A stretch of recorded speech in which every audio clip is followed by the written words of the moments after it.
Hey guys. I just kind of want to give some of my thoughts on the new document that was put out by Pope Francis, effectively suppressing the Latin Mass, and it's really not doing much for groups that were formed specifically for the Latin Mass, like the FSSP and different ones, and of course the SSPX probably could care less. They're just going to do whatever they want to do. And I just kind of wanted to give some of my thoughts.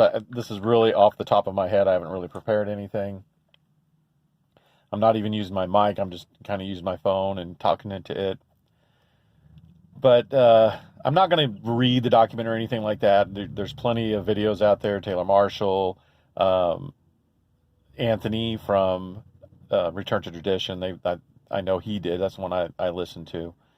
And there's just a few things that I do want to touch on. But overall, I just want to say that I really think that this is going to backfire on Pope Francis. I think this is a huge mistake because all that's going to happen is the diocesan masses are going to start disappearing, and those people are going to go to the SSPX. That's what's going to happen. The SSPX is going to grow as a result of this.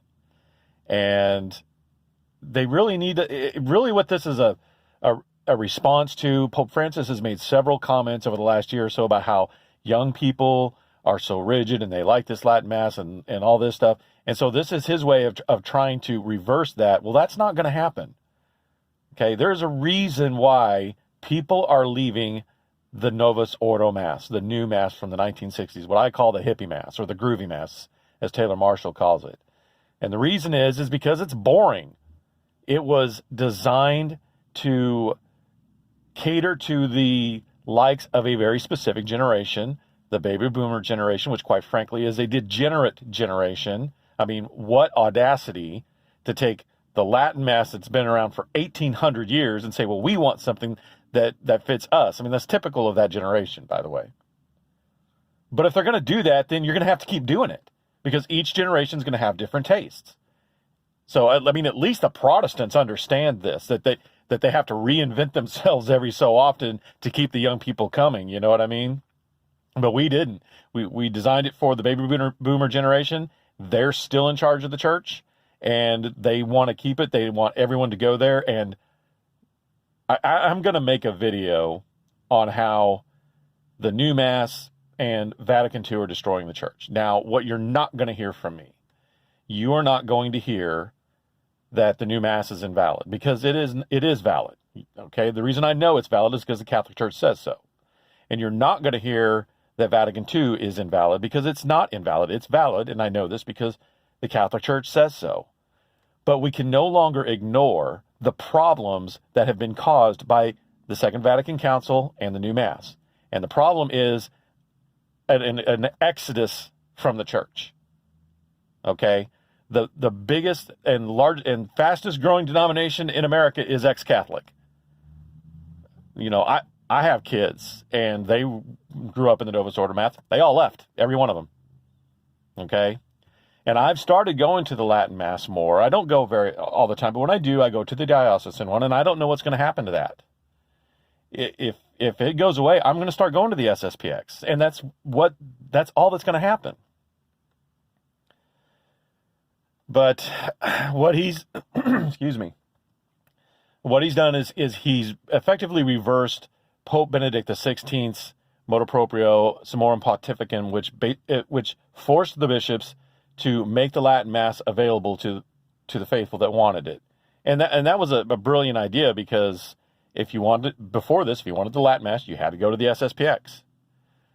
So that to me was a great thing. Well, again, Pope Francis learned, hey, wait a minute, this is growing too much and everyone's leaving the new Mass, and we don't want that because, by gosh, we're the baby boomer generation and we get what we want. And so he's decided to get rid of that. At the diocesan level, it's really not going to affect the SSPX. And even if they tried to tell them, you guys have to do this, they're going to say no. I mean, they've been saying that for decades. So, I mean, there's nothing they can do about the SSPX. But even like the FSSP and some of the others, it really doesn't affect them. It's just the diocesan. At the diocesan level, one, it gives the bishop permission to basically get rid of it if he wants to. But even if he does want to keep it going, they can't do it in churches. They have to find another place off-site. which I think is completely ridiculous. Now, Pope Francis is the Pope, not me, so we got to do what he says. We don't have to like it, though. We don't have to like it. And then it also says that any seminarian that comes out of seminary that wants to start doing the Latin Mass has to not only get permission from his local bishop, but then also get permission from Rome, which is never going to happen, basically. They're basically trying to destroy the Latin Mass through a generation of not having anyone be able to say to them, well, eventually there's nobody who knows the Latin Mass, and it'll just die out. Well, that's not going to happen. All that's going to happen is it's going to drive people like me who enjoy the Latin Mass. Maybe I don't go all the time, and I don't. I do the Novus Ordo more than I do the Latin Mass, but I enjoy the Latin Mass.